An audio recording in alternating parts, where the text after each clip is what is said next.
No solo de pan vivirá el hombre, sino de toda palabra que sale de la boca de Dios. El cielo y la tierra pasarán, pero la palabra de Dios no pasará. Somos el Instituto Bíblico Pentecostal del Sur, una institución ministerial, bíblica, teológica, interdenominacional y de carácter conservador y pentecostal. Estamos realizando clases presenciales en la ciudad de Puerto Montt los días lunes en la tarde, de las 19 hasta las 22 horas, y en la mañana en el sector de Villa Alerce, los días sábados, de las 10 de la mañana hasta la 1 de la tarde. Y también en la ciudad de Temuco, los días miércoles, desde las 19 hasta las 22 horas.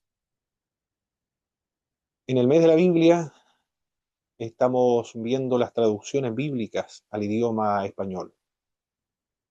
Desde el primer momento, cuando comenzaron a aparecer en las Sagradas Escrituras, por medio de los escritores sagrados inspirados por el Espíritu Santo, fue necesario traducciones de la palabra de Dios. En el Antiguo Testamento, la más antigua es la Septuaginta, la traducción griega de la Biblia, conocido también como las traducciones de los 70, y en el siglo I aparecieron targúmenes arameas, que son traducciones bíblicas al arameo, después al copto, al etíope, al eslavo, al armenio, entre otros. Con respecto al idioma castellano, las primeras traducciones fueron a la lengua romance, que tiene que ver con el castellano antiguo. En el siglo X y en el siglo XII aparecieron algunas traducciones, pero que fueron eliminadas por la opresión, por la persecución de la Iglesia Católica Romana, por medio de un tentáculo que destruía todo tipo de traducciones bíblicas a los idiomas vernáculos, que fue la Inquisición. Pero se sabe que existieron estas traducciones por los predicadores itinerantes que viajaban de un lugar a otro predicando la palabra de Dios y citando porciones extensas de las Sagradas Escrituras. Si ellos citaban estas porciones de las Sagradas Escrituras, debió haber habido algún tipo de traducción al idioma romance de la época, pero ya no existe. Las primeras Biblias que aparecieron en el Antiguo Testamento en el idioma castellano corresponden al siglo XII, antes del año 1250.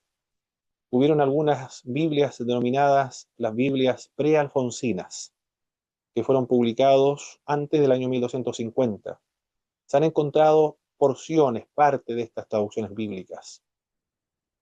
Después, en el año 1280, aparece la Biblia alfonsina, que fue dado o fue responsabilidad, un mandato de parte de un rey español conocido como Alfonso el Sabio. Él ordenó la publicación de una Biblia al español y esta salió a luz en aquella época, el año 1280. Esta fue una versión parafraseada y resumida de la Vulgata Latina. La Vulgata Latina es una traducción del siglo IV, después del Señor Jesucristo, llevado a cabo por Jerónimo, de los idiomas originales a el idioma latín. A esta Biblia se conoce entonces como la Biblia alfonsina. Después, otra Biblia del Antiguo Testamento que va a aparecer más adelante va a ser la del año 1432, conocido como la Biblia del Duque de Alba o de Guzmán. Esta Biblia consistía solamente del Antiguo Testamento, fue traducido por un rabí judío de nombre Arrangel, fue pedido por Luis Guzmán, por eso que también se conoce como la Biblia del Duque del Alba o de Guzmán. Esta traducción se hizo con mucho temor porque estaba siendo supervisada por medio de la Inquisición y trataba la Inquisición de que esta traducción estuviese libre de herejías, según el punto de vista del catolicismo romano de la época. Luego, en el año 1553, aparece la Biblia de Ferrada. Esta fue la primera Biblia impresa en castellano. Fue llamada la Biblia de Ferrada. Tenía solamente el Antiguo Testamento y fue traducida del idioma hebreo al idioma castellano. Es una traducción literal, palabra por palabra, y fue muy importante esta Biblia porque va a ser utilizado por Casiodoro de Reina posteriormente como un diccionario y también va a ser utilizada para ver los asuntos gramaticales de la traducción que va a llevar a cabo posteriormente Casiodoro de Reina.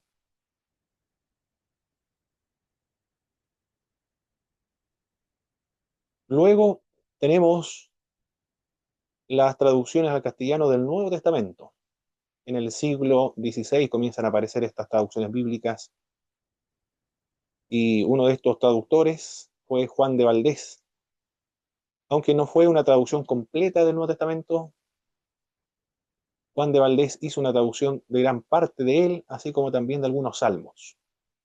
Además, esta traducción contenía ciertos comentarios bíblicos.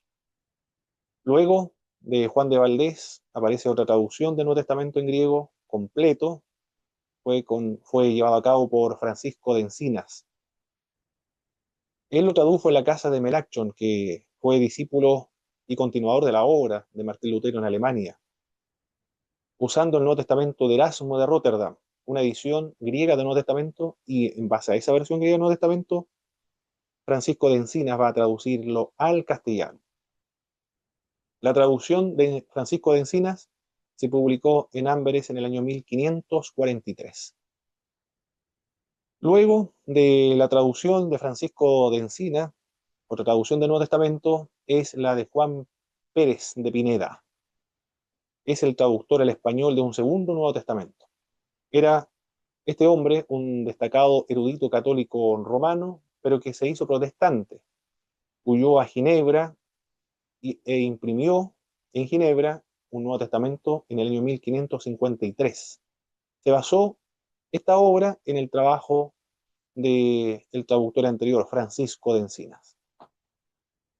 Estas son entonces las obras de traducción al idioma castellano del Antiguo Testamento, del Nuevo Testamento, hasta que aparece finalmente la Biblia, conocida como la Biblia del oso, porque en la portada aparece un oso comiendo miel, tal cual como se logra apreciar acá en esta presentación, en la parte superior derecha. Se demoró Casiodoro de Reina 12 años en traducir el Antiguo Testamento. Y con respecto al Nuevo Testamento, todos están de acuerdo de que utilizó la obra de Pérez de Pineda desde Segunda de Pedro hasta el libro de Apocalipsis. Por lo tanto, desde Segunda de Pedro hasta el libro de Apocalipsis, en realidad corresponde a la traducción llevada a cabo por Pérez de Pineda.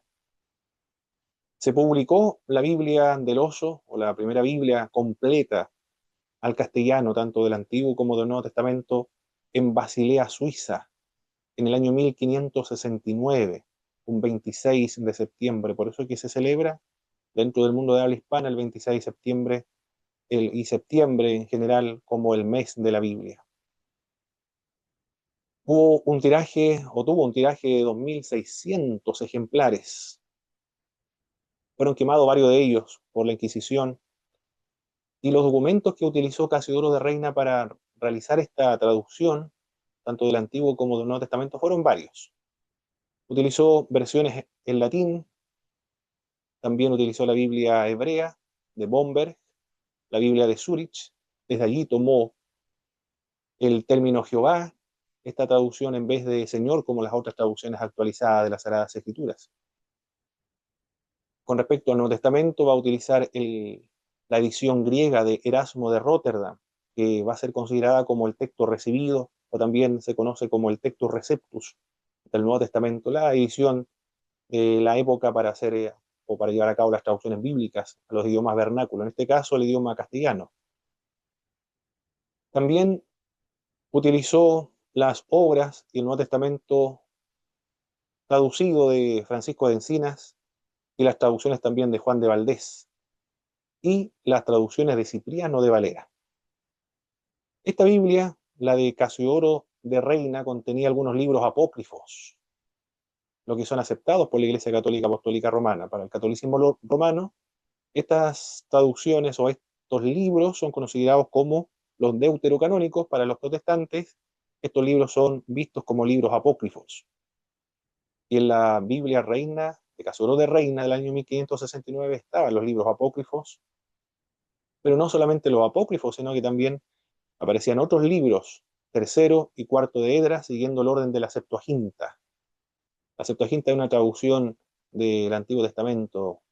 El año 250 comienza la traducción bíblica del idioma hebreo al idioma griego, pero que esta traducción se debió a razones más bien culturales que motivaciones religiosas para los griegos que vivían en Alejandría, para que se conservaran en la biblioteca de Alejandría. Después, en el año 1602, Cipriano de Valera va a realizar una revisión de esta traducción completa de la Biblia al castellano por Casiodoro de Reina. El trabajo lo hizo Cipriano de Valera, hizo pocos cambios de vocabulario, pero sobre todo rechazó las lecturas variantes, tomados de la Septuaginta y la Vulgata Latina que hizo Casiodoro de Reina. Lo mismo o al mismo tiempo revisó la ortografía de nombres propios, guiándose para esto del texto masorético. El texto masorético es un texto hebreo que aparece en el año 500, al año 500 después del Señor Jesucristo, hasta el año 900 después de Jesucristo, donde le pusieron los masoretas puntitos al texto consonantal y también insertaron algunas vocales al texto consonantal con la finalidad de conservar su pronunciación. Por lo tanto, esta obra utilizó luego Cipriano para corregir los nombres propios en esta traducción de Casiodoro de Reina. Y van a aparecer estas revisiones y estas correcciones en la revisión de Cipriano. En total, va a realizar 458 cambios con revisiones en la obra de Casiodoro de Reina. Y los libros apócrifos fueron colocados aparte, entre los dos testamentos, con una nota en la que dice estos libros son útiles para la edificación, pero no son útiles o no tienen autoridad para la extracción de doctrinas o temas normativos para la iglesia. Es decir, no los consideró simplemente como libros inspirados, pero estaban allí también y figuraban en la revisión de la traducción de Casiodoro de Reina. La revisión fue publicada en Ámsterdam en el año 1602. Así llega las Sagradas Escrituras al idioma castellano. Primero, unas traducciones desaparecidas en la lengua antigua del español, traducciones del Antiguo Testamento, traducciones del Nuevo Testamento, hasta que finalmente Casiodoro de Reina traduce completamente tanto el Antiguo como el Nuevo Testamento y se revisa por Cipriano de Valera en el año 1602. Y esta palabra es la que ha guiado a cientos y miles de cristianos de habla hispana hasta el día de hoy, alimentando el espíritu, como lo afirmó muy bien nuestro Señor cuando dijo que no solo de pan viviría el hombre, sino de toda palabra que sale de la boca de Dios.